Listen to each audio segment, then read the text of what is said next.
እኔ የውሃ ጥምቀት ሳንወስድ ነበር መጀመሪያ አጋንንት ለአንዲት ልጅ ስናወጣ እንዲያውም በጣም አብዝተ ነው ተከለከልን።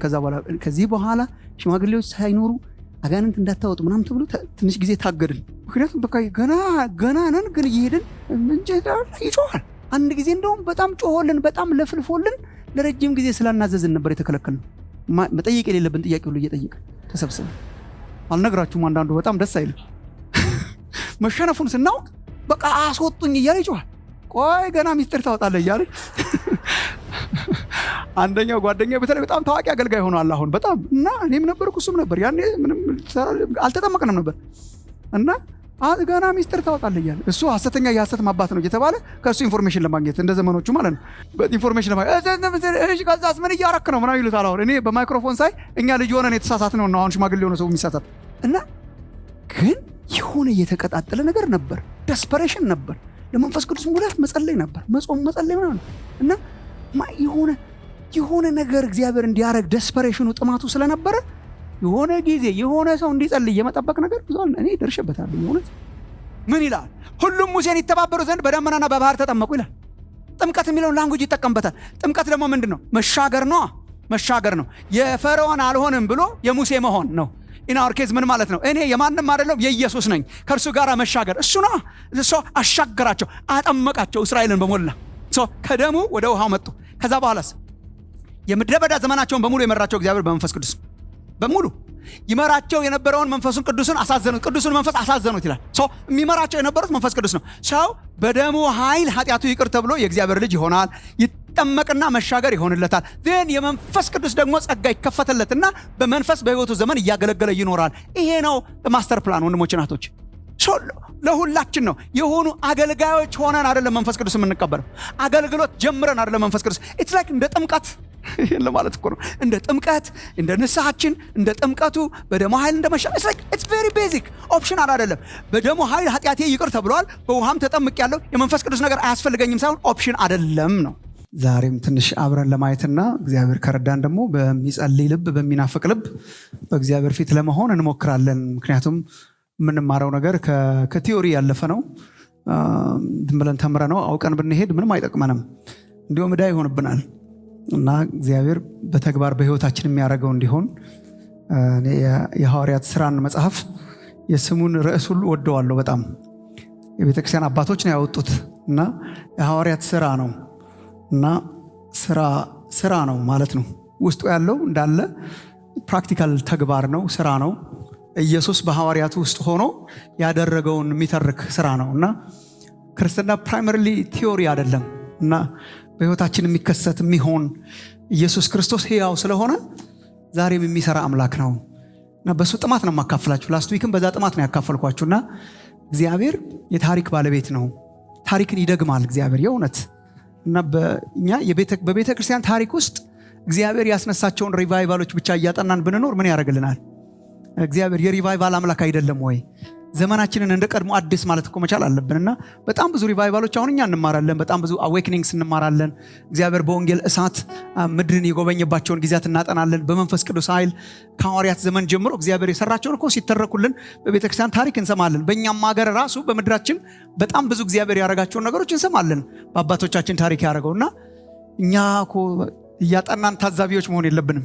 እግዚአብሔር ታሪክን የሚደግምበት ዘመን፣ አዲስ ታሪክ የሚሰራበት ዘመን ያርግልን እግዚአብሔርና ታሪክን የምንሰማ ብቻ ሳይሆን ታሪክን የምንሰራ በእግዚአብሔር ጸጋ እሱ ነውና ለምንድን ነው እንደ ጥንቱ ምናምን ብዬ ጠይቃለሁ። እንደ ጥንቱ ወንጌል በኃይልና በክብር የማይሰበከው፣ እንደ ጥንቱ ሰዎች በጣም የማይድኑት፣ እንደ ጥንቱ ቤተክርስቲያን ውስጥ ለዛ ነው ዛሬ ቀስ ረጋ ብዬ ላወራችሁ የወሰንኩት። በጣም ብዙ ጩኸት አለ ግን አንሰማም። በጣም ብዙ ጩኸት አለ።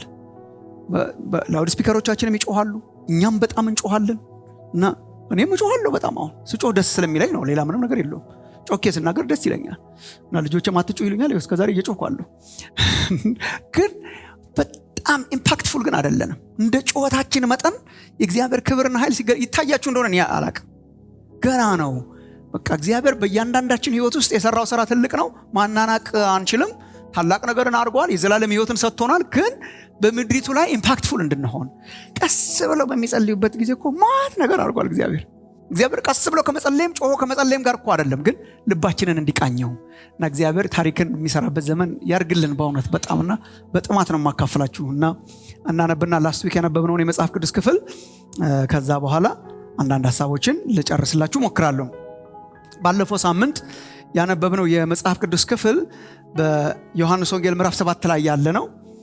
ሲምፕል ትመስላለች፣ ግን እኔ ስለ መንፈስ ቅዱስ ኤክስፒሪየንስ ማስተር ፕላን ናት ብዬ ነው የማስበው። በቃ ዋና ነገር ናት። አንድ ሁለት አረፍተ ነገሮች ነው ጌታ ኢየሱስ የተናገረው። የተናገረበትን ምክንያት ይነግረናል። ስለ መንፈስ ቅዱስ ተናገረ ይላል። ኢየሱስ ገና ስላልከበረ መንፈስ ገና አልወረደም ነበር በሚያምኑት ላይ ይላል። ኢየሱስ ከከበረ በኋላ ስለሚወርደው መንፈስ እና የሚያምኑት ሊቀበሉት ስላላቸው ስለ መንፈስ ቅዱስ ተናገረ ይላል። ስለምንቀበለው ስለ መንፈስ ቅዱስ ነው የተናገረው። በጣም ግልጽ ነው፣ በጣም ሲምፕል ነው እና እሱን ነው ለማየት የምንሞክረውና መጀመሪያ ግን ከማንበብ እንጀምራለን። ቁጥር 37 እስከ 39 ድረስ ቆም ብለን እናንበብ እንደ ሁል ጊዜው።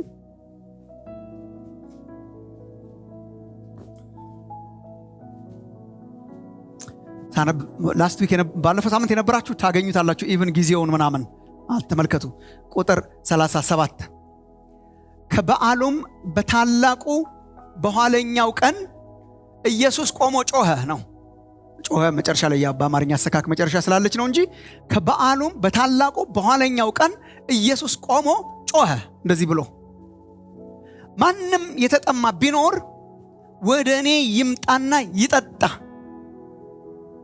በእኔ የሚያምን መጽሐፍ እንዳለ የሕይወት ውሃ ወንዝ ከሆዱ ይፈልቃል ብሎ ጮኸ። must be very loud። በጣም ትልቅ በዓል ነው። በጣም ትልቅ በዓል ነው። በጣም ብዙ ሕዝብ ያለበት ነው። ማንም የተጠማ ቢኖር ወደ እኔ ይምጣና ይጠጣ፣ በእኔ የሚያምን መጽሐፍ እንዳለ፣ ይህንንም አይ ቲንክ ታስታውሳላችሁ ብዬ አስባለሁ። መጽሐፍ እንዳለ የሕይወት ውሃ ወንዝ ከሆዱ ይፈልቃል ብሎ ጮኸ። ይህን ግን በእርሱ የሚያምኑ ሊቀበሉት ስላላቸው ስለ መንፈስ ተናገረ። ኢየሱስ ገና ስላልከበረ መንፈስ ገና አልወረደም ነበርና። ግልጽ የሆነ ፓሴጅ እንጸልይ፣ እግዚአብሔር እንዲያስተምረን። በጉባኤ ውስጥ የሚሆኑ ነገሮች እኮ አሉ፣ ግን ሪሊ ፎከስ እንድናደርግ እንፈልገው እግዚአብሔር በእያንዳንዳችን ህይወት የግል ፕራክቲስ እንዲኖረን። ዝም ብለን አብረን በጋራ ስንጸልይ፣ አብረን በጋራ ስንጮህ፣ አብረን በጋራ በጉባኤ መካከል እግዚአብሔር እንዳያልፈን፣ በጉባኤ መካከል በጮህት መካከል እግዚአብሔር እንዳያልፈን። ስንቶቻችሁ በመንፈስ ቅዱስ ተሞልታችኋል? ስንቶቻችሁ በልሳናት ትናገራላችሁ? ስንቶቻችሁ በጸጋ ስጦታዎች በግል ማለት ነው። በግል እንደ ጉባኤ አለ መንፈስ ቅዱስ መሃላችን ሳይሆን ለሱም ጊዜ አለው። ግን እሱ አይደለም ሸክሜ፣ ለሱም ጊዜ አለው። እግዚአብሔር በጉባኤያችን በመንፈስ ቅዱስ አለ። እሱም እኮ ትክክል ነው። ግን አሁን የግል ፕራክቲስ በግል መነካት እግዚአብሔር ያርግልን። ጌታ ሆይ በግል የምንነካበት ዘመን ይሁንልን። በግል አውቀዋለሁ እንድንል ጌታ ሆይ ሰዎች የሚሞቁትን እሳት ከርቀት ሆነን የምንሞቅ ሳይሆን እግዚአብሔር አምላክ እኛ ራሳችን የምንለማመድ፣ እኛ ራሳችን የምናቀጣጥል፣ የጸጋን ስጦታ እፍ የምንል እግዚአብሔር አምላክ ሆይ በጸጋ የምናገለግል ሰዎች አርገን። ጊዜያችን የተባረከ ይሁን። እኔ ስናገር እንድትረዳኝ ጸልያለሁ። ለወንድሞቼ ለእህቶቼ ጸጋ እንድትሰጥ፣ ልባችን እንዲከፈት፣ መንፈስ ቅዱስ በመካከላችን እንዲሰራ ጸልያለሁ። ክብር ላንተ ይሁን። እናመሰግንሃለን በጌታ በኢየሱስ ክርስቶስ።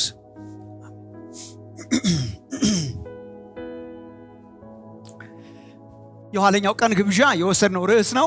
ቶሎ ቶሎ ብዬ ትንሽ ሳምራይዝ ለማድረግ ባለፈው ጊዜ ያየነውን የኋለኛው ቀን ግብዣ እሱ ነው። ባለፈው ሳምንት ካስታወሳችሁ ዋና ዋና ነገሮችን ለማስታወስ ያህል በታላቁ በኋለኛው ቀን በዓሉ በታላቁ በኋለኛው ቀን የሚለው ለምሳሌ ለማየት ሞክረናል። በጣም ግልጽ ነው። በበዓሉ በታላቁና በኋለኛው ቀን ይሄን ለማየት ሞክረናል። በእኔ የሚያምን መጽሐፍ እንደሚል የሕይወት ውሃ ወንዞች ከሆዱ ይፈልቃል። ይሄ አይ ቲንክ ግልጽ የሆነልን በጣም ይመስለኛል። እነኚህን በጣም ለማየት ሞክረናል። ምንድነው በዓሉ? የኋለኛው ቀን ምንድነው? እነኚህን ለማየት ሞክረናል። ምንድነው የሚያመለክተው? እነኚህን ለማየት ሞክረናል። ኢየሱስ ምን እያለ ነው? የሕይወት ውሃ ወንዞች ሪቨርስ ነው። ሪቨርስ ኦፍ ሊቪንግ ዋተር ከውስጡ ይፈልቃል ሲል ይሄዳል ሲል ምን እያለ ነው? በጣም ሲግኒፊካንስ እንድናቀው ባጭሩ ባለፈው ሳምንት የተማርነው ነገር እግዚአብሔር ከኛ አልፎ ወደ ሌሎች ለሚደርስ ሕይወት ነው የጠራን ነው። ለተዳከመ ለተሰላቸ ለኛም የማይሆን ለሌሎችም የማይተርፍ ሕይወት አልሰጠንም። እግዚአብሔር የሕይወት ውሃ ወንዞች ከሆዳችን ምን እንዲሆን እንዲፈልቅ ከሕይወታችን እንዲፈልቅ ይሄ ነው ለማየት የሞከርነው። አዎ በዓሉ ያለፈው ሳምንት ትንሽ ለማስታወስ በጣም ከበዓሉ ጋር የተያያዘ ስለሆነ በዓሉ የዳስ በዓል ይባላል። ስንቶቻችሁ ትዝ ይላችኋል? አይደል? በዓሉ የዳስ በዓል ይባላል። እስራኤል በዓመት አንድ ጊዜ የሚያከብረው ትልቅ በዓል ነው። በጣም ግብዣና ፌሽታ ያለበት በዓል ነው። በዳሶች የሚኖሩበት 7 ቀን በዳሶች የሚኖሩበት በዓል ነው። ያልነበራችሁ መሰላችሁ ግን በጣም እኔ ብቻዬን ተናገርኩ። 7 ቀናትን በድንኳኖች የሚኖሩበት በዳስ የሚኖሩበት ነው። አይዘር ባልኮኒያቸው ላይ አሁንም ድረስ ማለት ነው፣ ወይም መንገድ ላይ ወጥተው በዳሶች የሚኖሩበት ጊዜ ነው። እሱ በዓል የሚከበርበት ጊዜ ነው እና በዳስ ሆነው በሚያከብሩበት ጊዜ ነው። ግን 8ኛው ቀን ትዝ ይላችሁ እንደሆነ 8ኛው ቀን የክብረ በዓል ቀን ነው። ሁሉም አንድ ላይ ጋዘር የሚያደርግበት ቀን ነው። በየድንኳኖቻቸው ይከርሙና 8ኛው ቀን ግን ታላቁና ኋለኛው ቀን እሱ ነው። ያንን ቀን ነው ታርጌት ያደረገው። ማጠቃለያ ነው። ማጠቃለያ ላይ ጠምቷችሁ ከሆነ ወደ እኔ ኑ አለ። ይሄ እኮ ላስት ዊክ አይተነዋል። ግብዣችሁን የሚያበላሽ ሰውዬ እኮ ነው ማለት ነው። ጋብዛችሁ ሰው ሁሉ ፌሽታ በፌሽታ ሆኖ እርዋቸዋል ወደ እኔ ኑ ቢል አያረካም እስካሁኑ ነው። ኤግዛክትሊ ኢየሱስ እያለ ያለው ይሄ ነው። አያረካም እስካሁኑ፣ ጠምቷችኋል ወደ እኔ ኑ ነው። የዳስ በዓል በተለይ ታላቁና የኋለኛው ቀን ኢየሱስ የተናገረበት ታላቁና የኋለኛው ቀን ምን ስርዓት ይካሄዳል ብለን ነበር? ትዝ ካላችሁ እኮ ጮክ ብላችሁ ነው። የውሃ ማፍሰስ ስርዓት ይካሄዳል። ይሄ በጣም it's very significant። የውሃ ማፍሰስ ስርዓት የሚካሄድበት ነው። ከሰሊሆምም ከተለያዩ ቦታዎች ውሃን እያመጡ ካህናቱ በቤተ መቅደሱ በመሰዊያው ላይ ውሃን ያፈሳሉ። ውሃ በውሃ የሚፈስበት ጊዜ ነው እና በጣም ብዙ ውሃ የሚፈስበት ሴሪሞኒ የሚካሄድበት ነው። ታላቁና ኋለኛው ቀን ከውሃ ማፍሰስ ጋር የተያያዘ ነው እና ይረሰርሳል አካባቢውና ውሃ በውሃ ይሆናልና በዛን ቀን ነው ጌታ ኢየሱስ ይሄንን ቀን መርጦ ነው የተናገረው። የውሃ ማፍሰሳቸው ስርዓት 2 ነገሮችን ያመለክታል ብለን ነበር ካስታወሳችሁ። ወደ ኋላና ወደ ፊት። ወደ ኋላ ምን ያመለክታል እኮ በሏ በመድረብ በጣም ሁሌ ባስተምራችሁ አሪፍ ነበር። ቴዲም ቢብሎ ነው እንጂ ወደ ኋላ ምን ያመልካች ነው? ወደ ኋላ በምድረ በዳ እግዚአብሔር ሕዝቡን መገበ። ነህምያ ምዕራፍ 9ን ማንበብ ትችላላችሁ። በምድረ በዳ ውሃ አጠጣቸው። በዳስ ውስጥ ይኖሩ በነበረበት ጊዜ እግዚአብሔር እንዴት አድርጎ ውሃን እንደሰጣቸው ከአለት ውሃ እያፈለቀ እንዳጠጣቸው it's a celebration እና ሴሌብሬት ያደርጋሉ። ሴሌብሬት የሚያደርጉት እግዚአብሔር በምድረ በዳ እስራኤልን አጠጣው ነው። ወደ ኋላ ግን ነቢያቱ ሲነሱ በተለይ እነ ሕዝቅኤል እና እነ ዘካርያስ ሲነሱ ይሄ ነገር ወደ ኋላ አመልካች ብቻ ሳይሆን ወደፊት ደግሞ አመልካች ነው። ወደፊት ደግሞ አመልካች ነው። በተለይ ባለፈው ሳምንት ያነበብነው ዘካርያስ ላይ አንብበናል። ዘካርያስ 14 ላይ I think and በተለይ ሕዝቅኤል ምዕራፍ 47 ይሄ በጣም ሲግኒፊካንት ፓሴጅ ነው ከዮሐንስ ወንጌል ምዕራፍ 7 ጋር። ሕዝቅኤል ምዕራፍ 47 እንደሚነግረን ሕዝቅኤል ስለሚመጣው ዘመን ሲያይ ያየው አንድ ነገር ከቤተ መቅደሱ በሁሉም አቅጣጫ አሁን ከመሰዊያው ብቻ ሳይሆን ከቤተ መቅደሱ ከሁሉም አቅጣጫ ውሃ እየፈሰሰ በበሮቹ በኩል እየፈሰሰ እንደሚሄድ ወደ ተበላሸ ባህር እንደሚገባ ትዝ ይላችኋል። ወደ ተበላሸ ባህር እንደሚገባ እና የገባበትን ባህር እንደሚፈውስ እና እሱን ይናገራልና ዘመን ይመጣል። ምን አይነት ዘመን ይመጣል? ከኢየሩሳሌም ወንዝ ይወጣል። ዘካርያስ እንዳለው ከኢየሩሳሌም ወንዝ ይወጣል፣ ከቤተ መቅደሱ ወንዝ ይወጣል። እና ይሄን ይጠባበቃሉ እስራኤል ቁጭ ብለው። አሁን የሚያፈሱት ውሃ ብቻ ሳይሆን የሚያሳየው ወደፊት ደግሞ እግዚአብሔር ከቤተ መቅደሱ የሚያፈሰው የሚያወጣው በየአቅጣጫው በሰሜን በደቡብ የሚልከው ውሃ ያረሰርሳል፣ ይወጣል፣ ያረሰርሳል፣ ወደ ምድረ በዳው ይሄዳል። ወደ ታመመው ወንዝ ይገባና የታመመውን ባህር ይፈውሰዋል። ሜምበር ይሄ ነበረ። ይሄ በጣም አስፈላጊ ነው። ይሄንን ሕዝቅኤል 47 ላይ ታዩታላችሁና ወደፊት የሚጠባበቁት ነበር። ጌታ ኢየሱስ ምን ማለቱ ነው? አሁን ይምጣና ይጠጣ፣ የሕይወት ውሃ ወንዞች ከሆዱ ይፈልቃል ሲል አሁን ታይሙ ደርሷል። ትንሽ ነው የቀረው። በነገራችን ላይ ትንሽ ቀን ነው የቀረው እስኪ ከብር ድረስ። አሁን ጊዜው ደርሷል። ከቤተ መቅደሱ ውሃ እየወጣ የተበላሸ ወንዝ ውስጥ ይገባና የተበላሸ የገባበትን ባህር የሚፈውስ ወንዝ የሚፈልቅበት ዘመን ደርሷል። አሁን ጊዜው አሁን ነው። ጊዜው አሁን ነው። እነሱ ሊትራሊ ከቤተ መቅደስ የሚፈስ ውሃ ነው የሚጠብቁት። ለካ አሁን ቤተ መቅደሱ ሽፍቲንግ፣ ቤተ መቅደስ ሽፍት እያደረገ ነው። አንድ ቤተ መቅደሱ እሱ ራሱ ሆኗል። ወይ ቤተ መቅደሱ እሱ ራሱ ሆኗል። ይሄንን ቤተ መቅደስ አፍርሱት። ላስት ዊክ ደጋገምኩባችሁ። ይሄንን ቤተ መቅደስ አፍርሱት፣ በሶስተኛው ቀን አነሳዋለሁ የሚለው ስለዚህኛው ቤተ መቅደስ ነው። ደቀ መዛሙርቱ በኋላ ከትንሣኤ በኋላ እንዳስታወሱት ማለት ነው። ይሄንን ቤተ መቅደስ አፍርሱት፣ አነሳዋለሁ በሶስተኛው ቀን የሚለው ራሱ ነው። ቤተ መቅደስ ማለት የእግዚአብሔር መገኛ፣ እግዚአብሔር በክብሩ የሚገለጥበት፣ እግዚአብሔር እዚያ ያለ የሚባልበት ማለት ነው። ከኢየሱስ በላይ ክቡር ቤተ መቅደስ ማን አለ? ከኢየሱስ በላይ ክቡር የሆነ ቤተ መቅደስ እንዲያውም በብሉይ ኪዳን የነበሩ የነ ሙሴ ድንኳኖች እና መገናኛ ድንኳን ጥላ ነበሩ ለሚመጣው። አሁን እኮ እግዚአብሔር ከኛ ጋር ሆነ። አማኑኤል እግዚአብሔር ከኛ ጋር የእግዚአብሔር ክብር በመካከላችን ሆነ ቃልም ሥጋ ሆነ ትዝ ይላችኋል ቃልም ሥጋ ሆነ ጸጋና እውነትንም ተሞልቶ በእኛ ምን አረገ አደረ ይሄ በኦሪት መጽሐፍ ለሙሴ እንደተናገረው ነው እግዚአብሔር በመካከላችሁ አድር ዘንድ ድንኳን ስራልኝ ብሎ ነበር አሁን እግዚአብሔር ድንኳን አመጣ ማለት ነው በመካከላችን እግዚአብሔር አደረ እና ዮሐንስ ክብሩን አየን ይላል መቅደሱ እሱ ሆኗል እንደን በክርስቶስ በኩል የመጣን ሁሉ ደግሞ ቤተ መቅደስ አድርጎናል ሰውነታችሁ የእግዚአብሔር ቤተ መቅደስ እንደሆነ አታውቁም ወይ የእግዚአብሔር መንፈስ በእናንተ እንደሚኖር የእግዚአብሔር ቤተ መቅደስ እንደሆናችሁ አታውቁም ወይ እንደሚል ቤተ መቅደስ አድርጎናል ኢየሱስ ምንድነው ያለው ወደ እርሱ መጣው የእግዚአብሔር መቅደስ የሆኑ ምዕመናን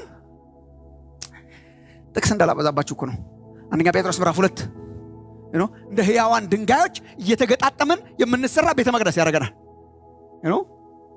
ኤፌሶን ምዕራፍ 2 እየተገጣጠምን የምንሰራ መቅደስ ያደርገናል ወደ ክርስቶስ የመጡ ሁሉ የእግዚአብሔር ቤተ መቅደስ ሆነዋል እና ቅዱሳን አገልግሎትን ለማገልገል መስዋዕትን ለመሰዋት የእግዚአብሔር መንፈስ በውስጣችን ይኖራልና ቤተ መቅደስ ሆነ አሁን ለካ እግዚአብሔር ሪፈር እያደረገ ያለው ቤተ መቅደስ በህንጻና በድንጋይ የሚታነጽ አይደል በሕያዋን ድንጋዮች የሚታነጽ እሱ ነው የእግዚአብሔር መቅደስ እሱ ነው የእግዚአብሔር መቅደስ የእግዚአብሔር አሁን የሕይወት ውሃ ወንዞች ከሆዱ ይፈልቃል ማለት ወደ ክርስቶስ የሚመጣ ሁሉ የሕይወት ውሃ ልክ ከመቅደሱ ይፈሳል የተባለው ዘመኑ አሁን ይሄ ነው ምን ይሆናል ማለት ነው የእግዚአብሔር ባርኮት የእግዚአብሔር ማዳን የእግዚአብሔር ታምራት የመንፈስ ቅዱስ ሥራ ከአንድ አማኝ እየወጣ ለሌላ የሚተርፍ ወንዝ ይወጣል ነው እግዚአብሔር ይሄን ያርግልን ነው ጥማታችን የታመመ ወንዝ አለ በዙሪያችን በቃ የታመመ ወንዝ አለ በዙሪያችን በጣም በሽታ የያዘው የሚሸት ቆሻሻ ነገር የሞላበት ኢሞራሊቲ የሞላበት ጥላቻ የሞላበት ስድብ የሞላበት ስናየው የታመመ እኮ ነው በሽተኛው ወንዝ ነው እግዚአብሔር ምንድነው የሚጠብቀው እኛ ዝም ብለን ሰብሰብ እያለን በሳምንት አንድ ቀንና ሁለት ቀን እየዘመረን የምንወጣ ህዝብ ሳይሆን የሕይወት ውሃ ወንዞች ያርግላችሁ እግዚአብሔር የሕይወት ውሃ ወንዞች እየፈለቀ ሌላውን የሚያረሰርስበት ሕይወት እንድንኖር ነው እግዚአብሔር የጠራን ስለዚህ የመንፈስ ቅዱስ ስጦታ የመንፈስ ቅዱስ ኤክስፒሪየንስ የሕይወት ውሃ ወንዞችን ከውስጣችን የሚያፈልቅ ነው ሕዝቅኤል እንዳየው ወጥቶ ሌላውን የሚያረሰርስና የሚፈውስ የቤተ መቅደሱ ውሃ አሁን እግዚአብሔር እኛን አርጎናል ማለት ይሄም የሚሆነው ግን እርሱ ከሄደ በኋላ ከከበረ በኋላ ስለሚመጣው ስለ መንፈስ ቅዱስ ተናገረ ኢየሱስ ገና ስላልከበረ መንፈስ ገና አልወረደም ነበር ይሄ የሚሆነው በመንፈስ ነው በመንፈስ ቅዱስ አማካኝነት ነው ለዚህ ነው በመንፈስ ቅዱስ መሞላትና የመንፈስ ቅዱስ ኤክስፒሪየንስ ኦፕሽን ያልሆነው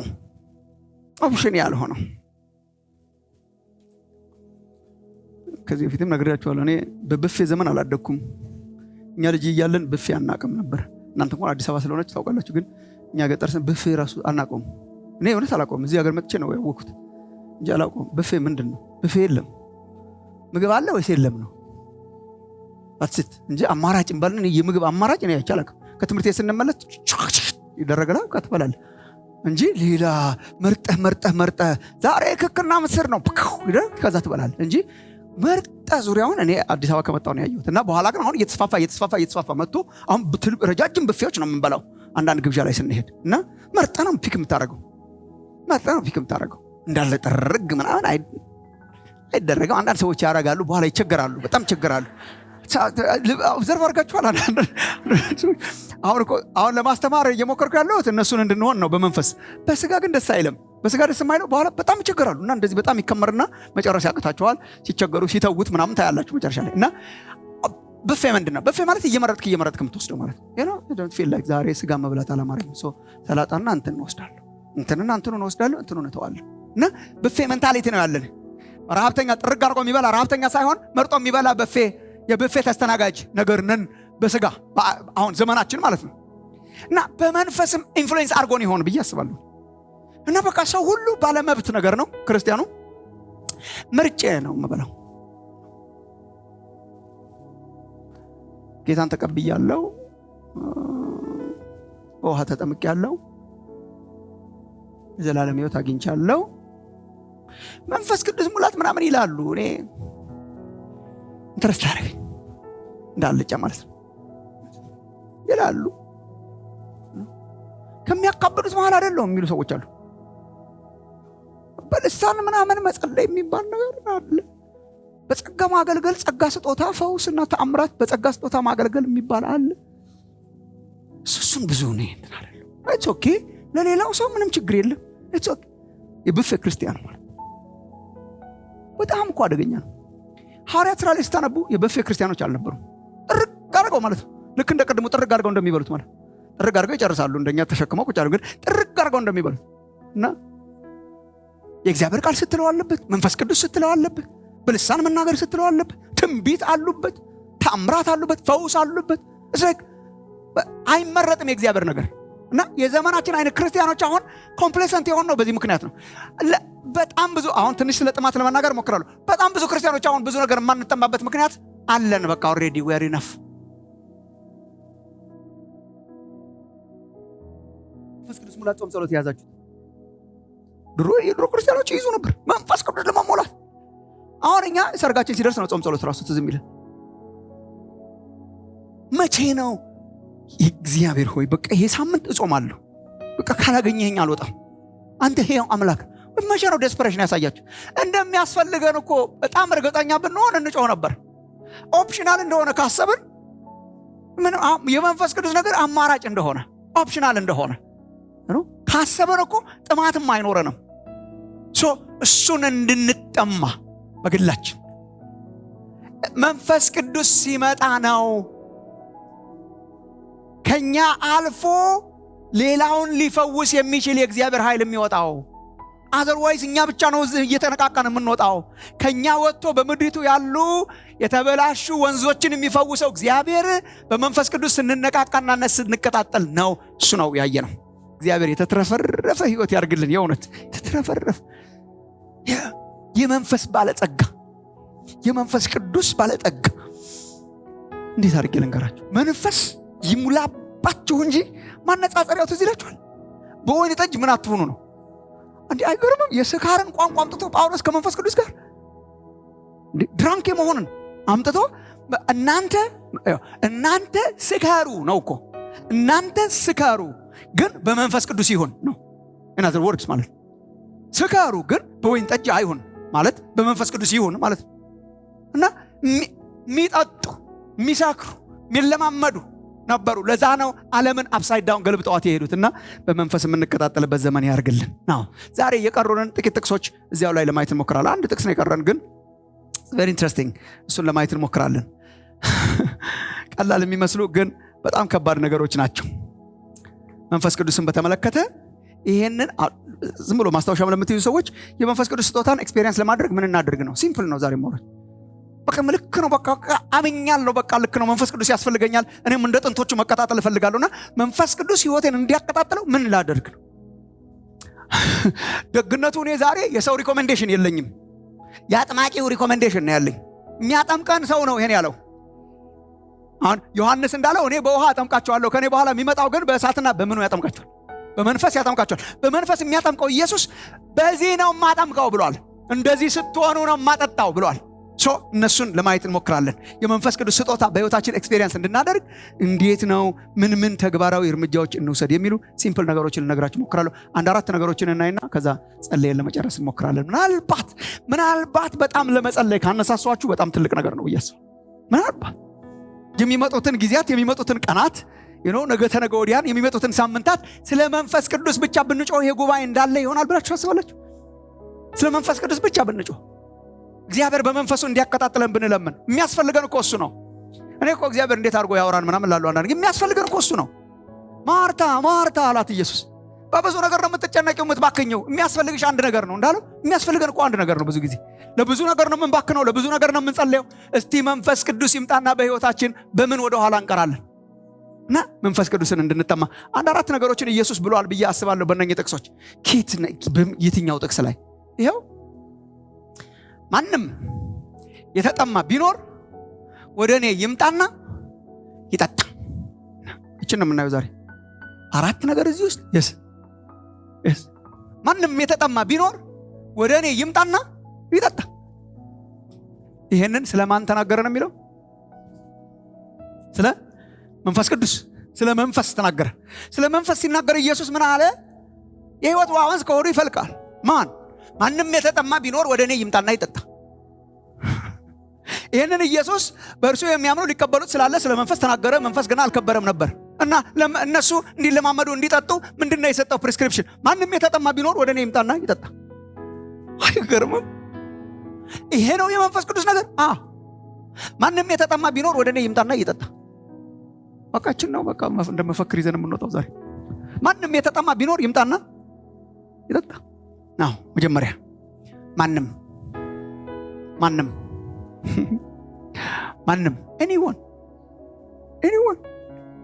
የመንፈስ ቅዱስ ልምምድ ወገኖቼ፣ የመንፈስ ቅዱስ ልምምድ ለሁላችን መሆኑን እንቀበል መጀመሪያ። ለዚህ ነው ማንም ይምጣ ይጠጣ። ማንም ምን ማለት ነው? ማንም anyone of us የሚያምን ማንም ብቻ ወንድሞቼ እናቶቼ ተመልከቱ። ብቻ ቁጥር 39 ተመልከቱ። ይህን ግን በእርሱ የሚያምኑ ሊቀበሉት ስላላቸው። እነማን ስትነገሩ ደስ ይለኛል። እሺ እነማን? በእርሱ የሚያምኑ። ምን ማለቱ ነው? ኢየሱስ በእርሱ የሚያምን ማንም ይምጣ። በእርሱ የሚያምን ማንም ይምጣ እና ይጠጣ። ለሁላችን የተሰጠ፣ ሁላችንን ይጠብቃል እግዚአብሔር። ለሁላችን፣ ለማንም፣ ለእኔም ነው። በመንፈስ ቅዱስ መሞላት፣ በመንፈስ ቅዱስ መጸለይ፣ በመንፈስ ቅዱስ ማገልገል፣ በጸጋ ስጦታዎች ማገልገል፣ በትንቢት መንፈስ ማገልገል፣ በፈውስ ማገልገል፣ በተአምራት በድንቆች ማገልገል፣ በጥበብና በእውቀት ማገልገል፣ በመንፈስ ቅዱስ ተሞልቶ በጸጋ ማገልገል ለማን የተሰጠ ነው? ቃሏን በሏት፣ በእናታችሁ በሏታ በደንብ። የሚያምን ሁሉ ማንም። ምን ማለቴ ነው? የሆነ ስፔሻል ክርስቲያን መሆን የለባችሁ መንፈስ ቅዱስ ለመቀበል። መንፈስ ቅዱስን ተቀብለን ስፔሻል ያደርገናል እንጂ ለስፔሻል ሰዎች የተዘጋጀ ማዕድ አይደለም። መንፈስ ቅዱስ ስፔሻል ከሆነን ማለት ነው፣ ያው ስፔሻልነት ካማራችሁ ነው እንጂ መንፈስ ቅዱስን ተቀብለን ነው እንጂ የምንሻሻለው። if you like መንፈስ ቅዱስን ተቀብለን ነው እንጂ የተሻለ ሰው የምንሆነው። መንፈስ ቅዱስን ተቀብለን ነው እንጂ የምናድገው። አድገን አይደለም መንፈስ ቅዱስ የምንቀበለው። በስማም ዛሬ ምንም አለቃችሁም። በቃ የሆነ ስታተስ ላይ ስንደርስ፣ የሆነ ቆይተን የሆነ ስታተስ ላይ ስንደርስ ሳይሆን መንፈስ ቅዱስ የምንቀበለው ምንም ነገር ሳይኖረን ተቀብለን ነው ከፍ የሚያደርገን የሚያሳድገን። ማንም የተጠማ በእርሱ የሚያምን በክርስቶስ የሚያምን ይምጣና ይጠጣ። ማንም በክርስቶስ የሚያምን ይምጣና ይጠጣ። ማንም is very important ወገኖቼ። ትንሽ ጥቅሶች እጠቅስላችኋለሁ። ከጥቅስ በፊት የመንፈስ ቅዱስ ስጦታ፣ የመንፈስ ቅዱስ ኤክስፔሪየንስ የጸጋ እንደሆነ ታምናላችሁ? ስንቶቻችሁ? እሺ እንደገና የመንፈስ ቅዱስ ኤክስፔሪየንስ ልክ እንደ መዳናችን የጸጋ መሆኑን የምታምኑ ውስጥ እጃችሁ። እሺ ጥቂት ናችሁ። እሺ አይ በጥረት ነው የሆነ ስፔሻል ሰው ሲሆን ነው የምትሉ እጃችሁ። እንዴ ታዲያ የትኛው ካምፕ ናችሁ አብዛኞቻችሁ? የመንፈስ ቅዱስ ነገር የጸጋ ነው። ሁለት ቃላትን እያፈራረቀ መጠቀሙ ጳውሎስ ደስ ይለኛል። እኔ መንፈሳዊ ስጦታ ይላቸዋል። አንደኛ ቆሮንቶስ 12-14 የጸጋ ስጦታም ይላቸዋል። እዛው መንፈሳዊ ስጦታ ይልና የጸጋ ስጦታ ይላል። መንፈሳዊ ስጦታነታቸው የመንፈስ ቅዱስ ኃይልን ያመለክታል። የጸጋ መሆናቸው የጸጋ ማለት ምን ማለት ነው?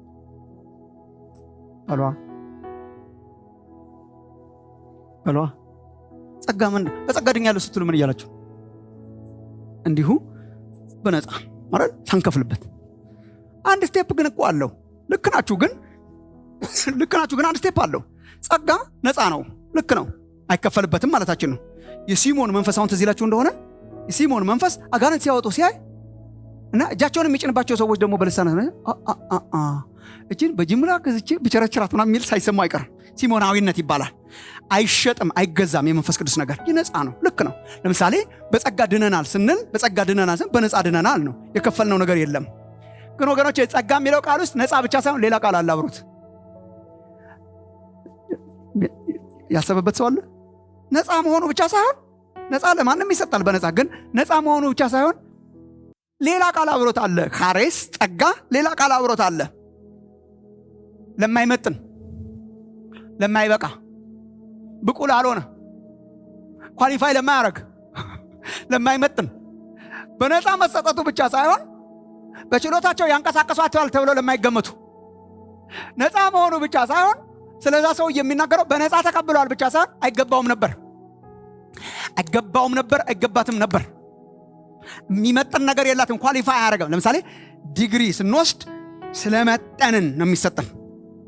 የመንፈስ ቅዱስ ነገር ስንወስድ አክቹዋሊ ስላልመጠንን ነው የሚሰጠን። ስለማንችል ብቁ ስለማንሆን ነው የሚሰጠን። ለተለዩ ለሚመጥኑ ላስቆጠሩ የተለየ ነገር ላላቸው የሚሰጥ ሳይሆን ለማይመጥኑ። ለዚህ እኮ ነው እኔ አሁን ብዙ ጊዜም ሳስተምር ሰምታችሁ ይሆናል በጸጋ ስጦታ ሰው መኩራት የሌለበት እኮ ለዚህ ነው። አሁን ለምሳሌ ሰዎች በጸጋ ስጦታ ሲያገለግሉ በጣም የራሳቸው ያስመስሉታልና በጣም ይኮራሉ። አረማመዳቸው የተለየ ነው። ወዳስ ስታያቸው በችሎታዬ ነው ይሄን ያረኩት አልገባችሁም ወይ አይነት ነገር ነው። በጣም እንትን ያደርጋል። ሲያስተምሩ ልክ እንደኛ ጸልየው አጋንንት ሲወጣ አጋንንት ማውጣትማ የኛ ሀገር ዋና ሆኗል። እኔ እንደማንም አይደለም አይነት ምንልበት አይነት ነገር አጋንንት እና የኔ እናረጋለን። ፈውስ ሲመጣ የት አለ እስቲ አንተ ፈውስ ምን ያለ የት አለ የሱ ይመስላል። አንድ ፈውስ የጸጋ ስጦታን እኮ በጣም አስደናቂ ያደረገው አንዱ ያለው ሌላው ስለሌለው ነው። እንደዛ እኮ ነው። ሁላችን እጅ ብንሆን አስበው፣ አካላችሁ እጅ ብቻ ቢሆን አሁን መፎካከራችን እኮ በስማም ዛሬ ስንት ነው የምነግራችሁ። መፎካከራችን እኮ የሚያሳያችሁ የኛ አርገን ስለምንወስደው ነው። የኛ አርገን እኔም ማስተማር ይችላሉ። እሺ እስቲ ያስተምር እግዚአብሔር ካንተ ጋር መሆኑን ለማየት ብላችሁ ሁላችን ብናስተምር ማን ይማራል? ሁላችን እኮ አስተማሪ አይደለንም፣ መሆንም የለብንም። እግዚአብሔር እንዲያውም አካልን ያስተሳሰረው ልዩ ልዩ አገልግሎት ሰጥቶ ነው። አካልን ያስተሳሰረው ልዩ ልዩ አገልግሎት ሰጥቶ ብቻ ሳይሆን አንዱ ለሌላው አስፈላጊ ስለሆነ ነው። ሁሉም የሚተነፍስ ቢሆን ማን ያይለታል? እየተነፈሰ ቁጭ ይላል። ማን ይሄድለታል? ማን ይሰራለታል? የልዩ ልዩ ጸጋን እግዚአብሔር የሰጠው ለማስተሳሰርም ጭምር ነው። ግን አንዳንድ ሰዎች የራሳቸው ይመስላቸዋል፣ ፕራውድ ናቸው፣ ኮምፔር ያደርጋሉ ራሳቸውን።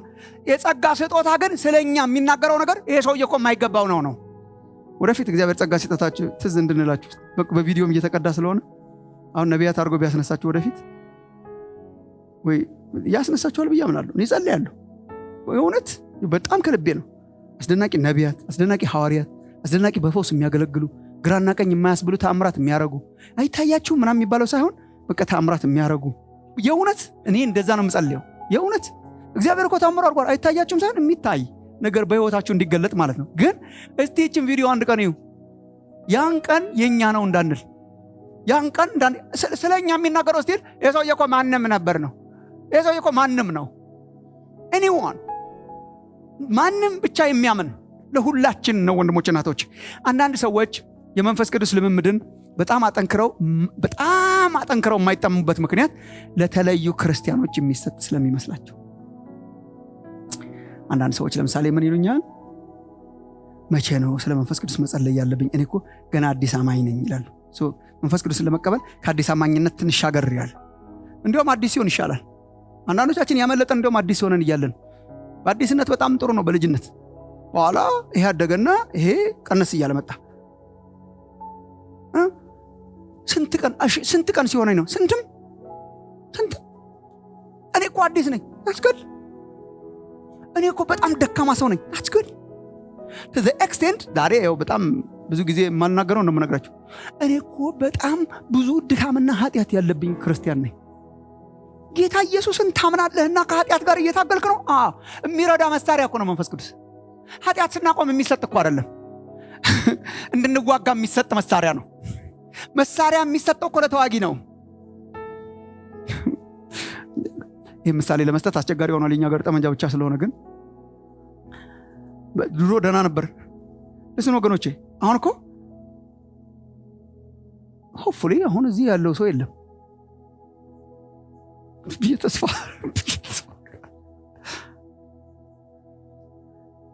ለምንድን ነው ያልተሰጠን?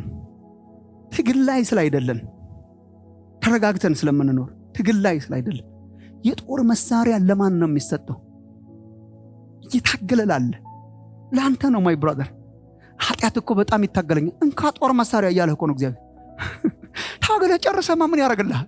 ለተደላደለ ሰውማ ምን ያደርጋል? መንፈስ ቅዱስ እኮ የሚያስፈልግን ትግል ስላለን እና አንዳንድ ሰዎች አሉ አዲክሽን አለብኝ፣ በጣም አልኮሆል አለብኝ፣ በጣም ቆሻሻ ነገሮች በህይወቴ አሉ እና እየታገልኩ ነው፣ እነሱን አሸንፌ ስጨርስ እጸልያለሁ ይላሉ። ለምን? ለመዋጋት እኮ ነው መንፈስ ቅዱስ የሚል፣ ለመዋጋት በመንፈስ ይላል ቅዱስ ጳውሎስ ሮሜ ምዕራፍ 8 ላይ በመንፈስ የሰውነትን ስራ ብትገድሉ ይላል። የአሮጌውን ሰው ማንነት የምንገድለው በመንፈስ ነው። በውስጣችን ያለው መንፈስ ቅዱስ ነው አሮጌው ባህራችንን ለመግደል የምንታገልበት። አንድ ቀን ስትበረታ፣ አንድ ቀን ስትበረቺ፣ አንድ ቀን ስትበረታማ እሱማ አያስፈልገንም። የሚያስፈልገን እየታገላችሁ ላላችሁ ክርስቲያኖች ወንድሞች እናቶች፣ ማንም እናንተን ያካትታል። የሚያምኑ ሁሉ እናንተን ያካትታል። ለሆኑ ስፔሻል ሰዎች እግዚአብሔር ለይቶ ለሚቀባቸው ሰዎች የሚሰጥ አይደለም መንፈስ ቅዱስ። ይሄ ዘመኑ ክርስቲያን ያመጣብን ጣጣ ነው። ለተለዩ ሰዎች የተለዩ ሰዎችን እግዚአብሔር በመንፈስ ቅዱስ ይቀባል ይላል። እንዴ ጎበዝ፣ በምን አይነት ፍጥነት ነው ወደ ብሉይ ኪዳን እየሸመጠጥን ያለ ነው? እንዴ ወደ ብሉይ ኪዳን መሄዳችን ብቻ ሳይሆን እኔ ፍጥነታችን ያስደንቀኛል። ለሆኑ ስፔሻል ሰዎች ለይቶ ይቀባል እግዚአብሔር። እንዴ እሱ እኮ ኦልድ ቴስትመንት አይደለም ወይ? በስጋ ለባሽ ሁሉ ላይ ሊፈስ አይችልም ነበር። ለምን?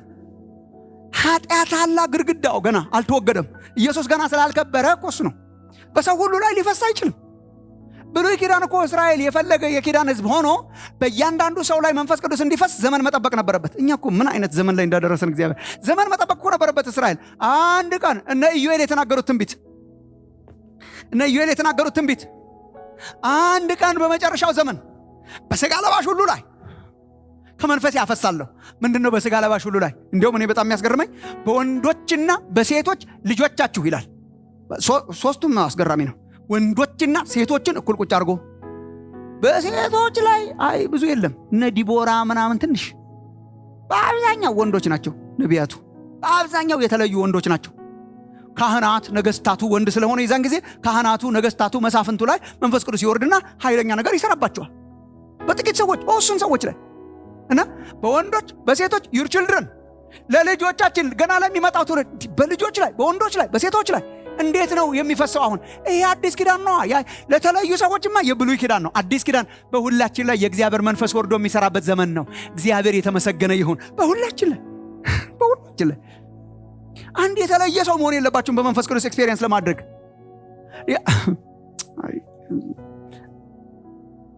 አሁን እኮ በጣም ቤተክርስቲያንን እንደ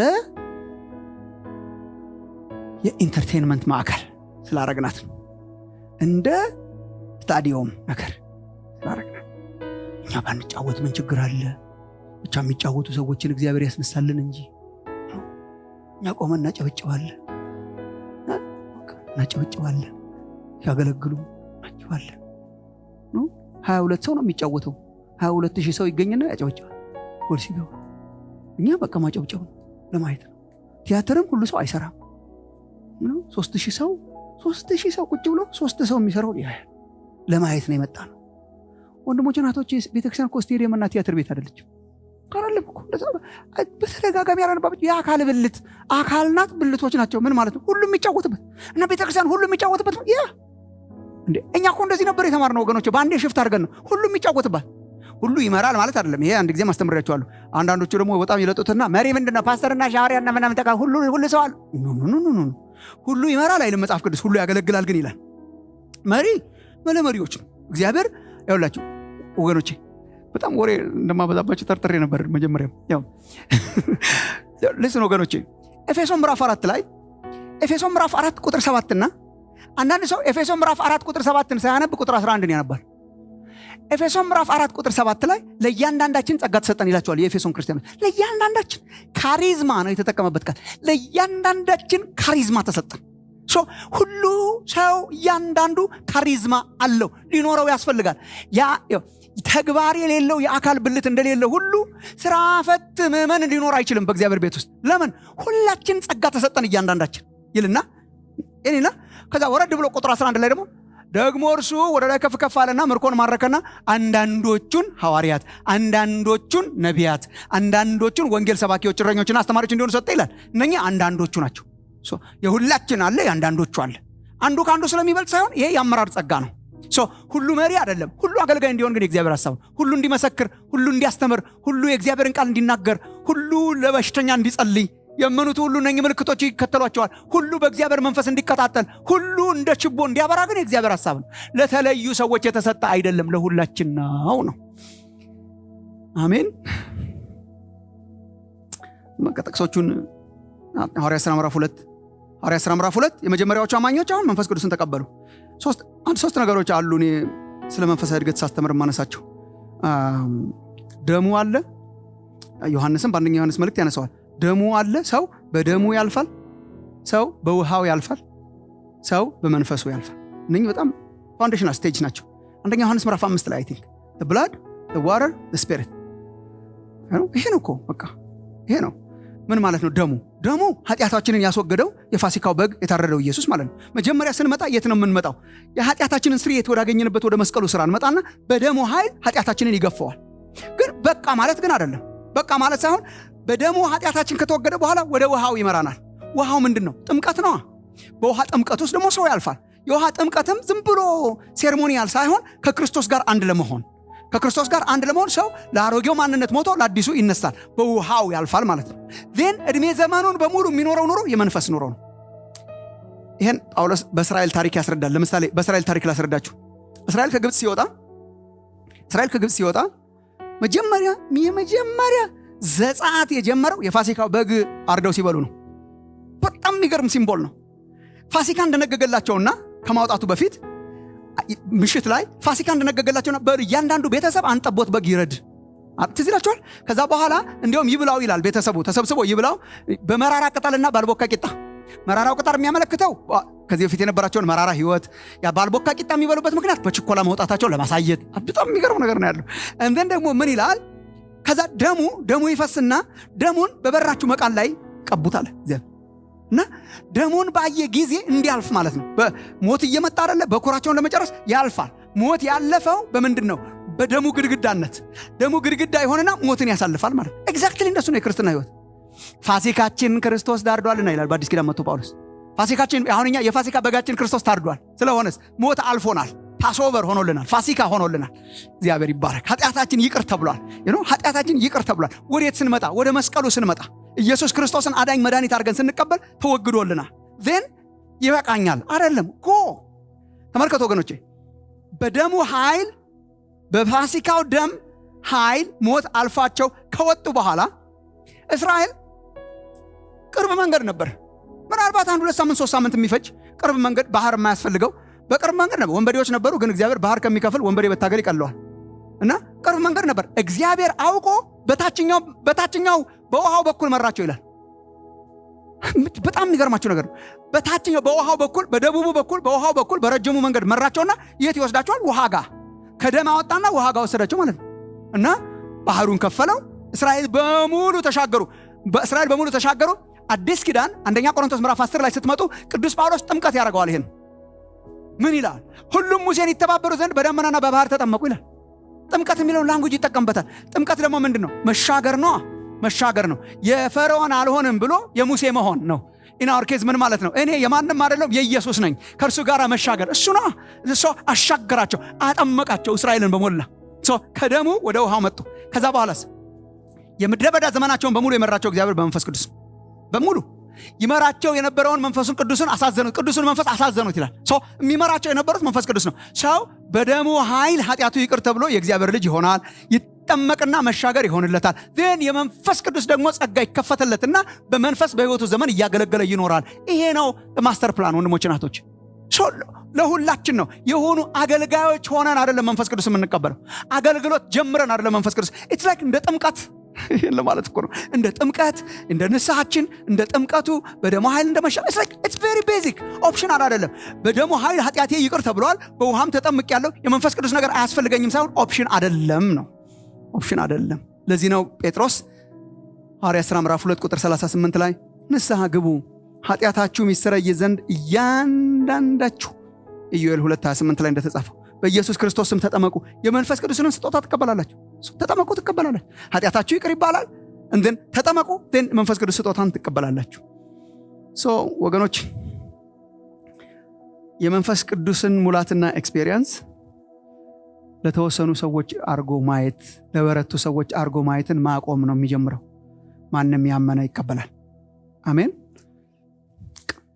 የመጀመሪያዎቹ ሐዋርያት ከችግር ነፃ ስለሆኑ ነው መንፈስ ቅዱስን ሐዋርያት ሥራ ምዕራፍ 2 ላይ ያላከላቸው።